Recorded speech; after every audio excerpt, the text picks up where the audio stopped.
This is an amazing weekend. Looking at this program, this is our 17th annual Archaeological Discovery Weekend. And when you have outstanding colleagues like Larry Garrity and Kent Bramlett, we know this will be an amazing series of conversations for the rest of this afternoon, and hope for the weekend will be great for you. So welcome to La Sierra University, and I think that no other place on the planet is better equipped to host a conference like this than La Sierra University. After all, our mission statement is so encapsulated and summarized as to seek, to know, to serve. To seek. What are we seeking? And our aim is higher than knowledge. We're in the pursuit for truth. Truth as we can discover in every discipline. And so in the case of this weekend, it's a pursuit for truth in the discipline of archaeology.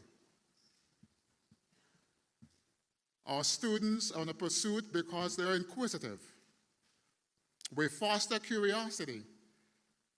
We're not satisfied with simply knowing what is. We push the boundaries to see what else we should know, what else we should pursue. So pursuit, seeking, is an ongoing pursuit at La Sierra University. To know, not simply to know truth, but also to know ourselves, and ultimately to know God, because we are a faith-based community. So we seek, and we know, and we combine our seeking and our knowing to inform our service to humanity. We're not satisfied by simply improving ourselves. We believe we are called as a community to improve the lot of all of humanity. All of God's children, we think, will enter into their spaces with one purpose in mind: to lift for improvement. So Alexander the Great, he left behind some breadcrumbs, if you will. And we shall be following those breadcrumbs, Dr. Garrity. We shall be following those breadcrumbs to see what we can learn from prior civilizations. Because here's one thing that we know. Whether it's this generation or this civilization, or the one before us, or the one before that, or the one before that, before that, one thing we do know: there's a common thread that connects every civilization, and that common thread is our shared humanity. We have a connection through a shared humanity. We're all human together. So I say welcome. Welcome to this space. And I hope this weekend that you will seek. And as you seek, you'll come to know. And through your seeking and your knowing, you'll leave this place with a greater desire and passion to serve humanity, and to make our civilization a better place for all of us. And so my two favorite words to you this afternoon: welcome home.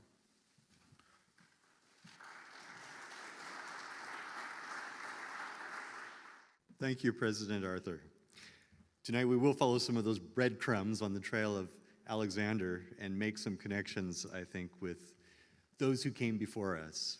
Well, another welcome this time from the Lawrence T. Garrity, Douglas R. Clark Center for Near Eastern Archaeology, where I stand in the footsteps of Doug, who has directed the center since we founded it over a decade ago. Tonight is the 17th annual Archaeology Discovery Weekend. And every year, we choose a different theme having to do with Near Eastern archaeology in the region of the Eastern Mediterranean, modern Middle East.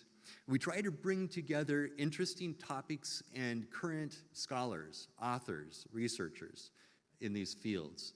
And our goal is to present something that is accessible to the general audience, to those of you interested in these subjects, and to get ourselves out of silos into which academics sometimes find themselves. So tonight, we dedicate this weekend in the memory of Audrey Schaefer, someone that many of us knew in the field on archaeological digs in Jordan, in Israel, in Sicily. She inspired many people to follow in her footsteps. She dedicated her life to inspiring others in the health field and in archaeology. And so it is with gratitude that we wish to remember Audrey Schaefer. Finally, I will turn it over to Dr. Garrity, who will be in charge tonight to introduce the speakers.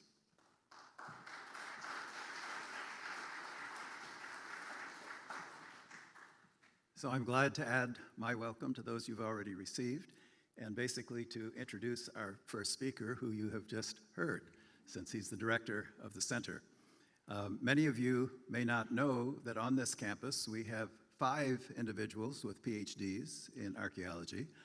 Several of them are involved in other pursuits in administration and so on. One of them has just recently retired, Doug Clark, who you have probably all been in touch with in one way or the other, and we're certainly glad that he's back on campus and helping us with this weekend. But the most important PhD in archaeology on campus is the one that you're going to hear from next. Kent Bramlett is an amazing individual in terms of all that he does, everything that he accomplishes, and what he's involved in. He's the professor of archaeology and the history of antiquity, which means that he teaches most of the classes that students take who are interested in these subjects. He's chair of the Department of Biblical Studies and Archaeology at the HMS Richards Divinity School. And as you've seen, he's our new director of the Center for Near Eastern Archaeology, following in the footsteps of Doug Clark. He's the co-director of the Belua Regional Archaeological Project in Jordan. And he's well prepared in terms of his educational background, having graduated from Walla Walla University in theology and biblical languages, and then a master's at Andrews University in Michigan in biblical and continent languages, which means that he's able to not only research, but to teach any language in the Middle East that you would like to know, whether it's from the continent of Africa, or from Mesopotamia, or from the Levant, a dozen or so languages he does research in and is able to teach upon demand. And his PhD is from the University of Toronto in Near Eastern Archaeology. The various areas of interest that he has include the archaeology of the Levant, the Northwest Semitic languages, Hebrew, Phoenician, Ugaritic, Hebrew Bible and ancient Near Eastern comparative literature, Semitic philology, ceramic analysis, Eastern Mediterranean exchange networks, Eurasian complex societies and empires and relations with peripheries, and the Bronze Age and Iron Age transition. So if you have any interest in any of those areas, he's definitely the person to talk to and is widely published in most of those. So please help me welcome Professor Bramlett to lead us off with Alexander and the Great Cultural Exchange. Kent.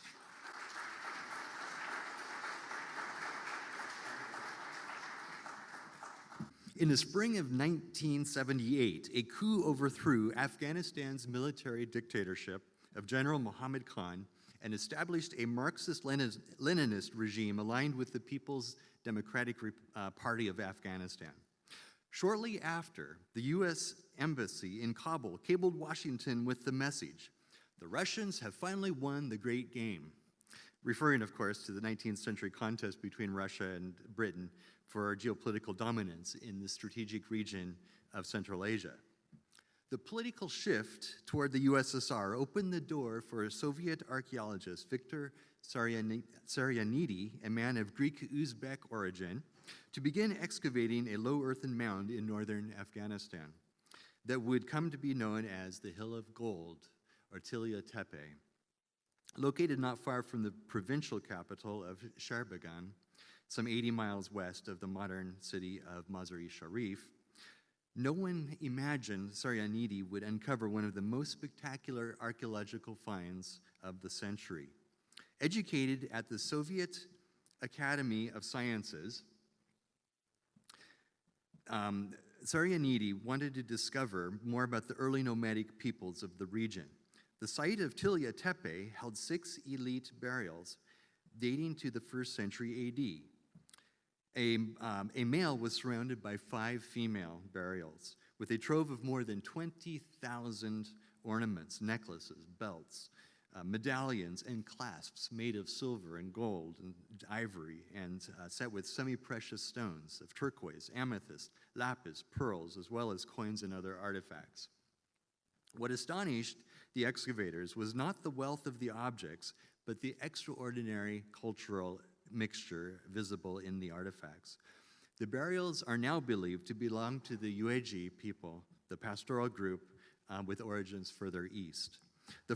In the 1st century AD, this location, the Sharbagan Oasis on the upper Oxus River Basin, was in the eastern part of the Parthian Empire on the trade route through Bactria. Just to the east was the city of Bactria, the former Greco-Bactrian capital on the north, south, east, west hub. One could also transit south through the Hindu Kush to Gandhara in modern Pakistan and on to India. The finds included a Scythian crown fashioned in delicate open work, gold, beside a Hellenistic medallions of Dionysus, a dagger with a Chinese-style jade handle, while the deceased wore jewelry crafted in a Greco-Bactrian workshop, and repoussé plaques evoked Indian iconography. One burial contained a gold Chinese dragon, another a gold coin of the Roman Emperor Tiberius, minted in Lugdunum, modern Lyon, France. Saryanidi published the finds in a volume a few years later. With the Soviet invasion of Afghanistan on Christmas Eve 1979, the country was thrown into a long period of war and instability. Sometime in the 1990s, the Bactrian horde, as it was known, vanished. No one seemed to know what had happened to it. Was it hidden or looted? In August 2003, Hamid Karzai's administration learned it had been hidden in the vaults of the Central Bank of Kabul in the 1990s by Mohammad Najibullah, the last president before the Taliban closed in. During a ceremony attended by an aging Viktor Saryanidi, there in the white hair just to the right in the picture, the treasure was recovered and some select items commenced a world tour, and that's where I learned about them. Let's look at 4 of the items more closely, and the credits for the best photos I could find are from this book, Afghanistan in 100 Objects, co-authored with Gil Stein from what was the Oriental Institute at that time at the University of Chicago, now the Institute for the Study of Ancient Cultures. The first one we'll look at is this clasp. It's from burial 6, so one of the women's burials. It was part of a pair of clasps, decorated with turquoise, and it had motifs from Greek mythology. Dionysus and his wife Ariadne are shown embracing as they ride a massive lion-like composite creature, while Nike, the winged goddess of victory, hovers protectively behind. The animal is trampling the satyr Silenus, a rustic god of drunkenness, and wine. Although Silenus is being attacked, he remains closely connected with Dionysus, who reaches down with his cup to fill Silenus's rhyton with more wine. So it's clearly imbued with Greek mythological themes. But Dionysius is shown with Asian features, and the composite lion seems more drawn from East Asian motifs. The second one is another double clasp, both shown here. It shows counterposed soldiers in armor, wearing helmets, bearing shields and spears. Each soldier stands between two columns composed of plants rising above coiled dragons. Apart from the beauty and technical sophistication of the gold work, the object is important because it exemplifies, again, this merging of cultural influences. In the depiction of the warriors, one can see Macedonian, Greek, Greco-Bactrian, and Chinese characteristics, but also Roman elements, such as the military cloak. We can find parallels in the sculptures of Achanum and in the coins of the Greco-Bactrian king Eucratides. While some motifs are typically nomadic, others, such as the dragons, clearly derive from China. As a side note, the warriors, there's been much debated about their identity. And one scholar, Kazim Abdullayev, has argued that this is Ares Alexander, or Alexander the Great in the guise of Mars, Ares. Not everybody agrees, but that's one possibility. The third item is the so-called Aphrodite of Bactria. It's a small gold applique depicting a winged figure of Aphrodite. It's from Elite Female Burial number 6 again. The goddess is shown bare-chested, wearing armlets and woven hair band decorated with sequins. It represents the Yueji interpretation of the Greek goddess, with her proportions being more Central Asian than Greek. And you can see that there is the addition of the bindi dot on her forehead. So clearly it's a mixing, it's the Hindu dot representing the third eye. So clearly here, a mixing of symbolism. And the fourth item is this ring with Athena, a seated Athena. She holds a shield and spear in her left hand, and she wears a crested helmet along with a necklace. The name of the goddess is engraved in Greek in reverse on the left side, so clearly for impressing as a stamp seal. The nomads of Central Asia had a special devotion to Athena because of her connection with wisdom and with a courageous, warlike nature. So, Tilla Tepe is not a provincial anomaly.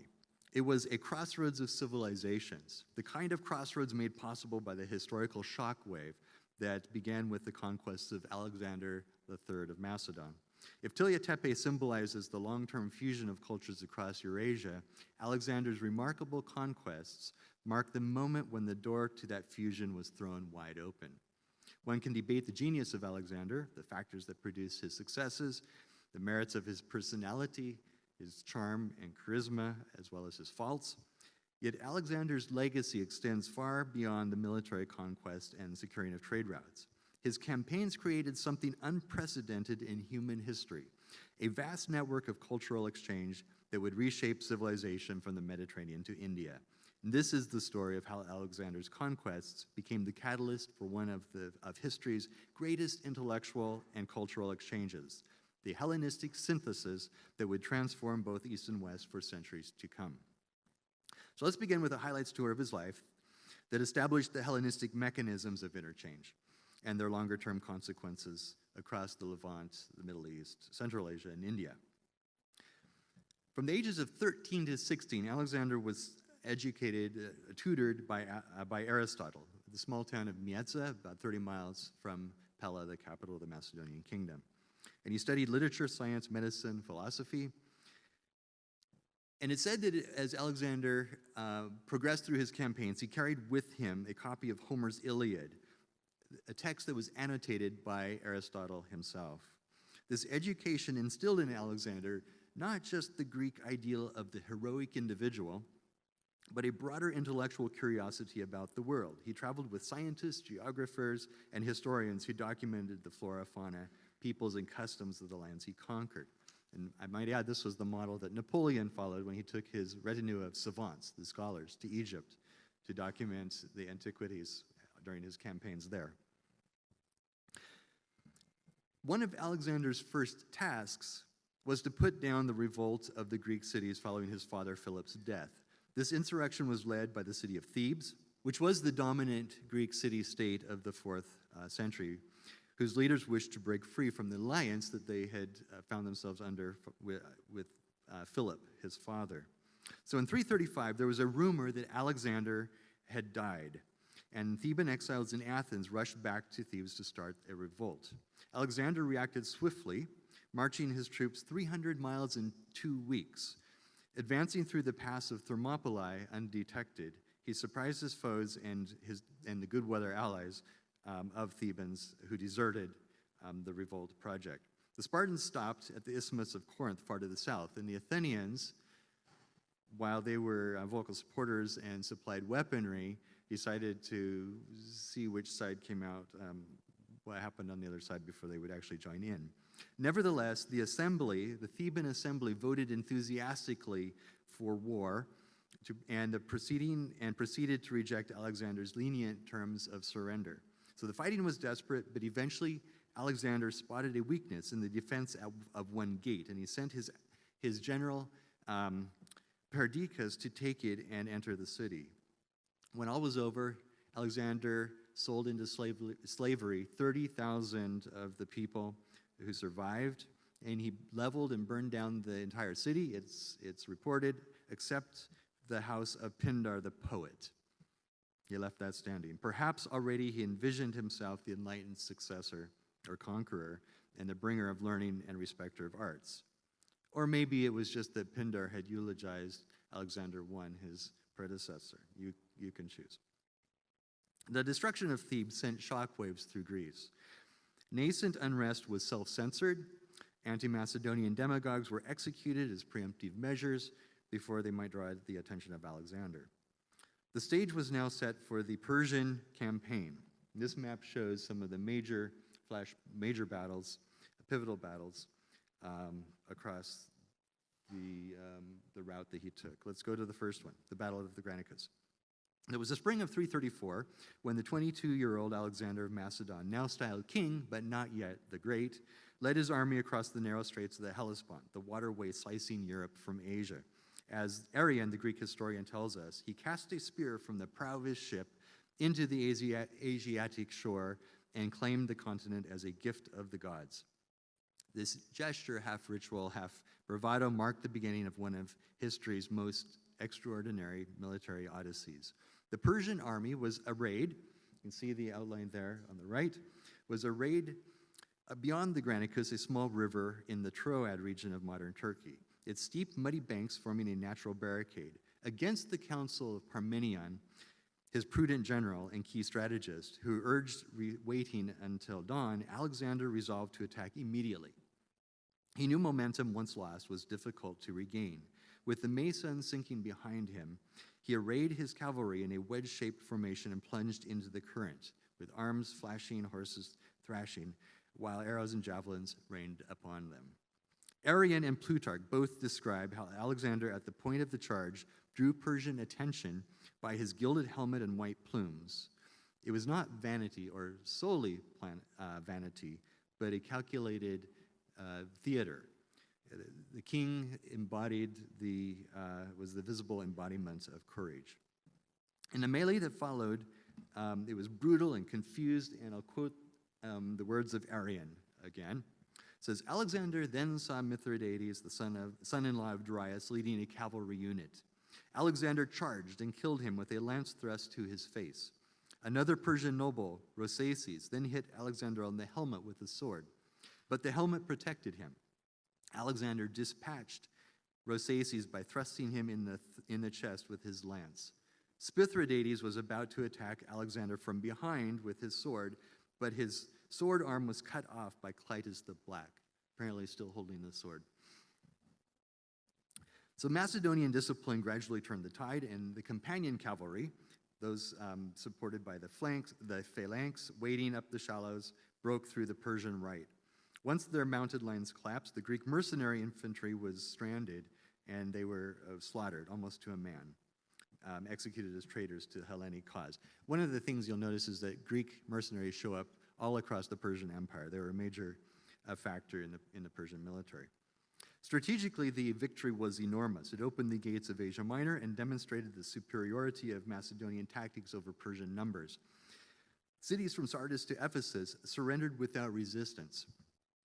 And the symbolism was clear. The heirs of the Achaemenids had been bested on their own soil. So Alexander ordered a lavish burial for his fallen and dispatched 300 suits of Persian armor to Athens. Of course, a reference to the famous 300, inscribed Alexander, son of Philip, and the Greeks, from the barbarians who dwell in Asia. The message was unmistakable. Pan-Hellenic revenge had begun. Yet the Granicus was more than the first of many victories. It was the crucible in which Alexander's legend was forged. His personal audacity set the pattern for the campaigns to come, from the walls of Tyre to the banks of the Hydaspes. Young conqueror who charged across the Granicus became, in the eyes of his soldiers and enemies alike, the instrument of destiny. So this was the style that defined Alexander. We could follow in detail, if time allowed, which it doesn't, similar daring and successes at subsequent points through the next decade of his expedition eastward and back. But suffice it to summarize a few key points. So the Battle of Issus, and I've circled there, you can see my squiggly red line around the battle region and its formations on the right. This is identified with Kinet Höyük, not too far from the Turkish Iskenderun, which is simply Turkish for Alexander. So one of the Alexandrias. Alexander met King Darius face to face. Hemmed between mountains and sea, the Persians could not deploy their overwhelming numbers. The battle was difficult, but seeing an opening, Alexander charged toward Darius, and the alarmed companions, his elite cavalry, followed. The Macedonian cavalry charge broke through to the Persian center, and Darius fled. And this is where our famous Alexander mosaic, this is what it illustrates. This is originally from the House of the Faun at Pompeii. And I've seen numbers anywhere. It's made of little 2 millimeter dimension, 2 millimeters square, basically, little pieces of stone called tesserae. And I've seen numbers anywhere from 1.5 million up to 4 million pieces composing the original. But let's look a little more closely. It depicts, of course, Alexander on the left and King Darius III there in the middle. And note the action. This captures this moment in time. You see the Greek phalanx coming up from behind, from our perspective, with the long sarissa swords, or spears. They're about 18 feet long. Alexander then is featured on the left, sort of coming in from the side. But Darius's charioteer, right there to the right of him, has his arm up with the whip, and he's whipping his horses to wheel about. There's 4 black horses there on the right to exit the scene quickly. Multiple casualties in the foreground.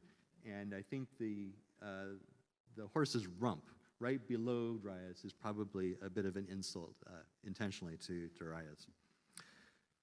So this, and Bucephalus, or Bucephalus in Greek there, is the wrong color, but Alexander's favorite horse went with him all the way. He actually died in India, but he had won that horse in a bet with his father Philip when he was 12 or 13 years old about whether he could tame it or not.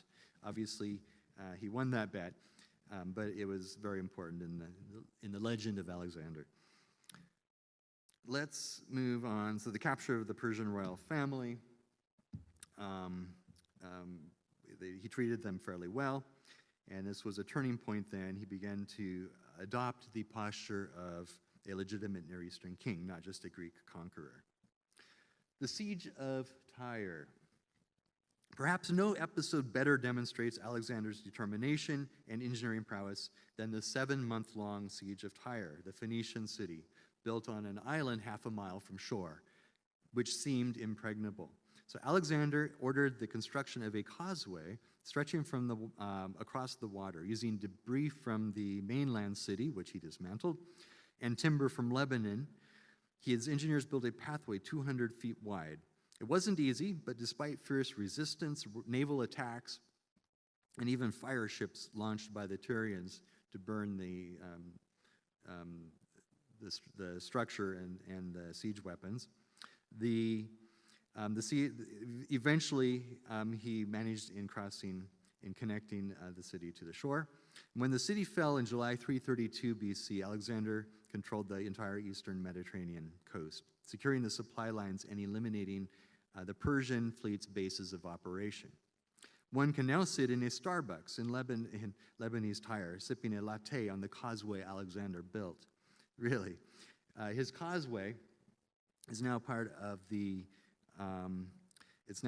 Cornice, along with other coffee shops and little restaurants. The fall of Tyre opened the Lebanese coast. It gave Alexander control of ports tied with luxury goods trade from Arabia and beyond, especially Gaza. Alexander now held the western end of the incense and spice corridors. Alexander's peaceful entry into Egypt resulted in the founding of Alexandria, destined to become the intellectual capital of the Mediterranean, home to the famous library, the Museum, and a cosmopolitan population. At its peak, the Library of Alexandria held several hundreds of thousands of volumes. And I've seen estimates anywhere from 200,000, 500,000, maybe even 700,000. Here, Greek, Egyptian, and Jewish communities interacted and produced works such as the Septuagint, a monumental product of cultural negotiation. We'll return to that shortly. The third battle, the Battle of Gaugamela in 331, this is where Alexander confronted the full might of the Persian Empire. But with superior tactics, he pierced the Persian line, and Darius fled once more, this time never to reposition a defensive measure. Alexander now donned Persian dress, married Persian nobles, and reinstated Persian satraps, and blended Persian court ceremony with Macedonian traditions. His empire was becoming transcultural. Alexander's pursuit of Darius carried him deep into Bactria and Sogdiana, regions at the core of East-West exchange. And this is the yellow part on the map now, further to the east. The Battle of the Hydaspes is our fourth and final battle that we'll mention. In the spring of 326, Alexander faced one of his most formidable challenges from the valiant Indian king who met him with elephants, Porus. Having marched east through the passes of the Hindu Kush down into the Punjab, Alexander found himself on the banks of the Hydaspes River in modern Pakistan. On the far side waited King Porus, ruler of this well-organized domain and commander of a well-disciplined army, arrayed to protect his homeland. The river was in flood, broad and swift, and the monsoon season was about to begin. Arrian again tells us that, drawing on eyewitness accounts, Alexander spent days studying the currents and feigning crossings to mislead Porus. One night in a driving storm, he made his move, slipped upstream with select units of cavalry and light infantry. When the dawn broke, Alexander's men emerged from the mist already upon the far bank, surprising the Indian outposts. The ensuing battle was a study in tactical improvisation. Porus deployed war elephants, the first beasts Alexander's veterans had ever encountered. The horses balked at the strange smell and sound of them. The Macedonian phalanx found its tight formation broken by the massive animal's charge. Yet Alexander, ever alert to adaptation, countered with mobile wings of archers and cavalry, drawing off the elephants' mahouts and attacking their flanks, where the heavy armor gave way. It was a long and grueling battle, fought in heat and rain, and both sides suffered horribly. When Porus at last was wounded and surrounded, Alexander, rather than humiliate him, admired his courage. Plutarch records the famous exchange. Asked how he wished to be treated, Porus replied, treat me as one king would treat another king. Alexander, impressed, granted him his realm and even enlarged it. This magnanimity was both policy and instinct. He needed local allies, but it also projected statesmanship. The victory of the Hydaspes secured Alexander's easternmost conquests and opened the Indus Valley to Hellenistic influence. Greek towns and garrisons would follow in its wake. And long after he turned back westward, the memory of his encounter between Macedonian and Indian arms would echo in the hybrid art and culture of Gandhara. The battle stands as the last expression between Macedonian and Indian arms and would echo on down through the ages. Hellenistic exchange now. Alexander's victories might be little more than a footnote in the military history of the world, if not for the cultural exchange and remarkable effect that Hellenization produced in Europe, Africa, and Asia, 3 continents. Little was left untouched. Language, administration and law, economy, trade, urban planning, art, architecture, philosophy and science, and a method of education, and not least the impact on religion. Alexander and the Diadochi, the successors, founded dozens of cities, by some accounts 20 alone that were named Alexandria, as well as many others. These were not merely military outposts, but deliberate instruments of cultural policy designed to plant Hellenistic civilization in the conquered regions. There are sometimes debates about the exact founding date, whether by Alexander or an early successor, but these cities featured orthogonal street grids, agoras, theaters, gymnasia, civic councils. They were unmistakably Hellenistic. Situated along the Persian, Mesopotamian, and Central Asian caravan routes, they became crucibles of interchange and mechanisms for cultural fusion. Think of Alexandria of Egypt, Antioch on the Orontes in Syria, Seleucia on the Tigris, Ai-Khanum, that was Alexandria on the Oxus in Bactria, Alexandria Arachosia, which is modern Kandahar, and Alexandria Ascate, meaning in Greek the furthest Alexandria, in modern Tajikistan. Koine Greek became the administrative and scholarly lingua franca from Egypt to Bactria, but it did not replace local languages, it interacted with them. You have Greek Aramaic bilingualism that shaped legal documents. You have Greek demotic interactions evident in Egyptian papyri. Greek terminology entered Middle Iranian languages, and Buddhist texts began incorporating Greek loanwords. Greek and Macedonian officials married into Persian, Egyptian, and Syrian, Bactrian, and Indian aristocracies. Achaemenid satrapies continued under Greek governors, and Greek court culture blended with Persian ceremonial norms. So the result was this layered elite that governed through cooperation and not replacement. Soldiers, merchants, philosophers, artisans, diplomats, Buddhist monks carried with them coins, texts, technologies, religious rituals, and artistic styles. Mobility was the engine of fusion. Speaking of coins, in the year 2000, I believe it was, during our excavations at Tel El-Umari in Jordan, a dig participant from Riverside, attorney Dan Hantman, found a coin with a portrait of Alexander the Great, which is now with the Department of Antiquities in Jordan. He was proud of this find, and it represents the long-lasting impact and appeal of Alexander's memory. Dan Hantman and his wife, Marcia Gilman, who I believe might be here tonight or online, were and are strong supporters of La Sierra University and the CNEA, as well as many civic projects in Riverside.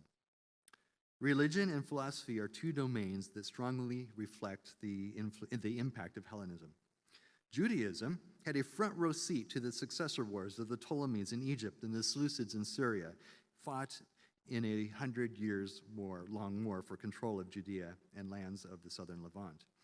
In the early 2nd century, celebration in Jerusalem over the rumored death of Seleucid king Antiochus IV Epiphanes on campaign in Egypt against the Ptolemies proved premature, or to paraphrase Mark Twain, reports of his death were greatly exaggerated, and a furious Antiochus returned to Jerusalem and sacrificed a pig in the temple, leading to the Maccabean revolt, an eventual rededication of the temple, commemorated in the Jewish holiday of Hanukkah. And then the establishment of the Hasmonean kingdom, which lasted 100 years until Roman domination. One of the vexing questions in early Second Temple Judaism was whether or the extent to which the Jewish people could participate in Hellenism. But they participated, while there was question of participation in some of the activities of Hellenism, there was a thorough participation in the intellectual sphere, in the academic and philosophical spheres. And it was under the reign of the second Ptolemaic king of Egypt, Ptolemy II Philadelphus, there was a desire to have the Hebrew Bible translated into Greek. The letter of Aristeas, our earliest and most celebrated and elaborate account, part courtly flattery, part historical memory, describes how 72 Jewish elders were summoned from Jerusalem, welcomed with royal generosity, and set to the task of translating the Torah into Greek. Their labor is portrayed as both a diplomatic gift and a sacred duty, and Aristeas relates that working independently, each scholar produced an identical translation, word for word, an anecdote clearly designed to signal divine sanction as much as scholarly precision. Behind the literary glass of Aristeas' story, we can glimpse a more grounded historical dynamic. A large Greek-speaking Jewish community in Alexandria needed scripture in the lingua franca of the Hellenistic world. The translation that emerged, the Septuagint, meaning the 70, became far more than a literary project, than a library project. It shaped the thought world of the diaspora Judaism, provided the scriptural foundation for early Christianity, and subtly reframed ancient Hebrew concepts through the lens of Greek philosophical language. In other words, what began as a royal cultural enterprise in a bustling Mediterranean metropolis became one of antiquity's greatest intellectual hinge points, where the traditions of Israel took on a new voice in the Greek world, and in doing so influenced the course of Western history, religious history. The Gandharan synthesis arose in the wake of Alexander's eastern conquests. And here on the map you see some of those eastern regions, Bactria and the Indo-Greek kingdom in India. So when Greek settlers and artists and craftsmen filtered into eastern Afghanistan, crossed the fabled Khyber Pass into Pakistan and northwest India, to use the modern geographical names, they encountered an already rich matrix of Persian, Central Asian, and Indian traditions. In the earlier centuries of our era, under the Kushan Empire, this confluence produced one of history's most remarkable cultural fusions, the art and religious imagery of Gandhara. So that the core area is in this boxed area on the left, but its influence extended much more widely. Here, the sculptural vocabulary of Greece, the naturalistic sort of anatomy, the flowing drapery of the clothing, and the contrapposto stance, so 1 foot a little bit forward, was adapted to express Buddhist themes. The serene Buddha, carved with the calm symmetry of an Apollo and the robe folds of a Roman toga, stands as an emblem of this creative encounter. Greek acanthus leaves curl alongside Indian lotus petals. Dionysian cherubs bear garlands above scenes of traditional stories in the Buddha's life. Yet the synthesis was never mere imitation. It was innovative. Prior to Gandhara, representations of the Buddha had been aniconic or representations from nature, but never in human form. Here, at this major crossroads of the Silk Road, Greco-Buddhist art flourished and produced the earliest human form images of the Buddha, from where it spread to India and China. Gandharan sculptures often feature the Buddha with a face resembling Apollo and robes with naturalistic folds reminiscent of Greek togas. And elements of this representation became said in Buddhist tradition. Thus, Gandhara became a meeting ground of ideas as well as styles, a crossroads where Hellenistic humanism met Indian spirituality, and where art served as a visual lingua franca for the expanding Buddhist world. From these workshops along the Indus and the Kabul rivers radiated a new iconography that would travel with monks and merchants across Asia, shaping the Buddhist imagery of Central Asia, China, and Japan for centuries to come. And I just wanted to mention, in this, I think it started last year, but the Digital Gandhara project at Harvard is one attempt to digitize and preserve this fast disappearing. Everybody remembers the Buddhas of Bamiyan, right? And destruction continues. So it's important in all areas of archaeology to utilize newer techniques like digital imaging. So Menander I Soter, one of the greatest of the Indo-Greek kings. He reigned for some 30 years in the mid-2nd century BC, and he ruled a large Indian territory in the Indian subcontinent. So that'd be the Greco-Indian kingdom. Centuries later, when the Romans were regularly trading with the cities on the west coast of India, the Periplus of the Erythraean Sea, an account of trade across the Indian Ocean with the Mediterranean, mentions that in the city of Barigaza, in the modern Indian state of Gujarat, ancient silver coins inscribed in Greek were still being used from the time of Menander. And I quote now from the Periplus. To the present day, ancient drachmae are current in Barigaza, coming from this country, bearing inscriptions in Greek letters and the devices of those who reigned, or the devices, the images or symbols, of those who reigned after Alexander, namely Apollodorus and Menander. Not only was Menander politically significant, but he also shaped Greek Buddhist discourse. The Milinda Panha records the account of King Menander, or he's called Milinda in the Pali text, in a dialogue with Nagasena, in which Greek argumentation meets Buddhist metaphysics. The work presents Menander as a rational inquirer, probing issues of personal identity, rebirth, perceptions, and the meaning of nirvana, which Nagasena answering through parables and logical argumentation, reminiscent of both Buddhist scholasticism and the dialectical reasoning of Greek philosophy. So again, it's sort of a blending. The Milinda Panha bears witness to a two-way intellectual exchange along the Hellenistic and Buddhist worlds between them. In dialectical form and emphasis on logical clarification reflect the influence of Greek philosophical methods, especially the Socratic question and answer format, and Aristotelian concern for definition and causation on Buddhist exposition. Yet the influence did not flow one way. Menander himself converted to Buddhism, and later Greco-Roman thought, particularly one area of skepticism, Pyrrhonism, shows possible traces of contact with Buddhist skepticism circulating through the Hellenic centers of like Alexandria.